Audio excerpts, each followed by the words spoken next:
और देखिए वहीं आज प्रदेश के पर्यटन मंत्री सतपाल महाराज केदारनाथ धाम यात्रा को लेकर बड़ी बैठक करने जा रहे हैं। वो आज रुद्रप्रयाग के दौरे पर भी रहेंगे, जहां वो अधिकारियों के साथ केदार धाम यात्रा को लेकर समीक्षा करेंगे, चर्चा करेंगे। सुबह 11 बजे का वक्त सतपाल महाराज अधिकारियों के साथ बैठक करने वाले हैं और बैठक के बाद वो यहां से रवाना हो जाएंगे। बड़ी जानकारी आपके सामने देखिए, सुबह 11 बजे अधिकारियों के साथ में सबसे पहले उनकी एक बैठक होगी और बैठक के बाद वो रुद्रप्रयाग के लिए रवाना हो जाएंगे, ऐसी जानकारी है।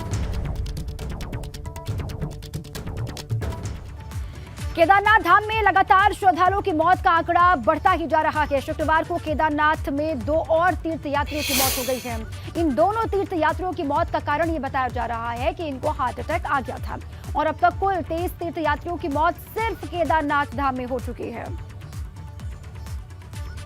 एक तरफ बहुत बड़ी संख्या में श्रद्धालु पहुंच रहे हैं तो दूसरी तरफ जो मौत का आंकड़ा है वो बढ़ता जा रहा है।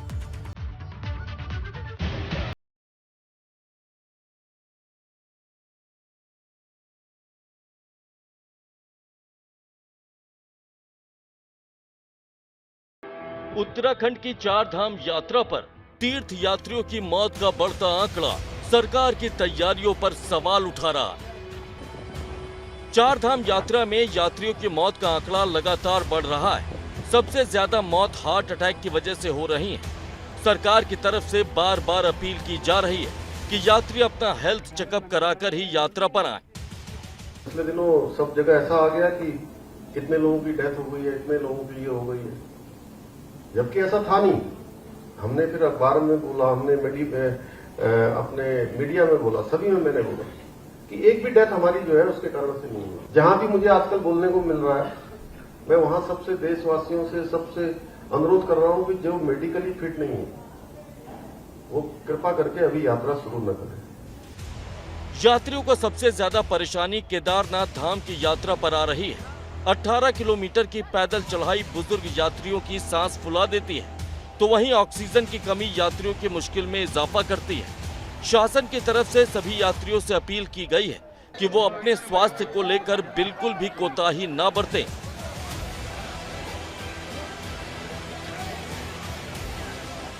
एक तरफ सरकार यात्रियों से अपील कर रही है कि अपनी स्वास्थ्य की जांच कराकर ही उत्तराखंड आएं, मगर कांग्रेस का आरोप है कि सरकार वक्त रहते व्यवस्थाएं नहीं कर पाई और अब इसका ठीकरा यात्रियों के सिर फोड़ा जा रहा है। दिखावे की बात करते हैं और आज कह रहे हैं कि अस्पतालों में मौत नहीं। क्या मौत अस्पताल में ही होती है? एक श्रद्धालु आ रहा है, चलते रास्ते में आपके पास कहीं पर भी कोई मेडिकल टीम नहीं है। आप जगह जगह 500 मीटर के बाद केदारनाथ में अगर आदमी यात्रा पैदल यात्रा कर रहा है, सरकार अच्छा होता 500 मीटर में कुछ मेडिकल कैंप लगाती, मेडिकल सुविधाएं उपलब्ध कराती, तो हम कहते हैं कि सरकार ने कुछ व्यवस्थाएं कर रखी है। आप बताइए, गौरीकुंड से लेकर केदारनाथ के बीच में कहीं कोई मेडिकल टीम नहीं है, पानी की व्यवस्था नहीं है। 3 मई से 4 धाम यात्रा की शुरुआत हुई थी। यात्रा शुरू होते ही कई राज्यों से तीर्थ यात्री उत्तराखंड पहुंचने लगे, मगर यात्रियों की बढ़ती भीड़ की वजह से व्यवस्थाएं चरमराने लगी। सबसे ज्यादा परेशानी स्वास्थ्य सेवाओं की कमी के चलते आ रही है। अगर सरकार वक्त रहते इसके बारे में सोचती तो शायद इतने यात्रियों की जान यूं ही ना जाती। एबीपी गंगा के लिए देहरादून से पंकज राणा की रिपोर्ट। चारधाम यात्रा पर यात्रियों की मुश्किलें कम होने का नाम नहीं ले रही हैं। यमुनोत्री हाईवे रानी चट्टी और सियान चट्टी के बीच खुल तो गया, मगर हाईवे पर अभी भी यात्रियों की मुश्किल कम नहीं हुई है। यमुनोत्री हाईवे भारी वाहनों की आवाजाही के लिए बंद है, जिससे तीर्थ यात्री बेहद परेशान यहां पर हो रहे हैं।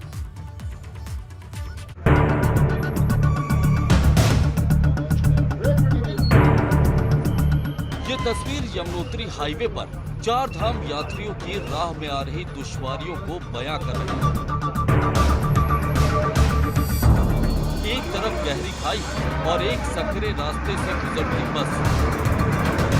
जरा सी चूक हो गई तो इस बस को खाई में गिरने से कोई नहीं बचा पाएगा।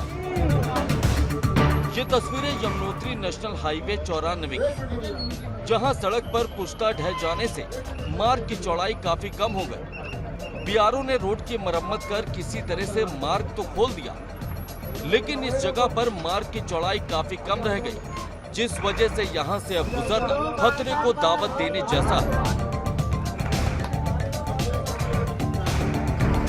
यमुनोत्री जाने के लिए यही मुख्य मार्ग है। इसके बाधित हो जाने से यमुनोत्री धाम की यात्रा भी बंद हो गई थी। मार्ग तो खुल गया, मगर अभी भी यहां से बड़े वाहनों जैसे बस और ट्रक की आवाजाही में खतरा है।